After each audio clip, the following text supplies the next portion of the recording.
Brother JB, and samahan niyo po ako sa aking daily devotion. Samahan niyo po akong makibasa in John 3:16. Sabi po doon, "For God so loved the world that He gave His one and only Son, that whoever believes in Him shall not perish but have eternal life." So napakaganda po ng nais sabihin ng Panginoon sa ating pong mga buhay, sapagkat kayo na lamang ang pag-ibig ng Diyos sa sanlibutan, kaya po ibinigay po niya ang kanyang bugtong na anak upang siyang magtubos sa ating pong mga kasalanan. And sabi niya po doon, that whoever believes in Him shall not perish but have eternal life. Kasi naman daw po sumampalataya sa Kanya ay hindi mapapahamak at magkakaroon po ng buhay na walang hanggan. Sabi po sa Romans chapter 6 verse 23, "For the wages of sin is death." Kaya po sinakripisyo po ng Panginoon ng Kanyang bugtong anak na si Jesus upang siya pong magbayad sa ating pong mga pagkakasala.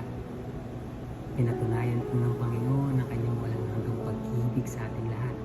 Dahil sabi po sa Romans chapter 5 verse 8, "While we are still sinner, Christ died for us." Kaya marapat lamang po na pasalamatan po natin ang Panginoon sa lahat ng bagay na ginawa niya po sa ating pong mga buhay.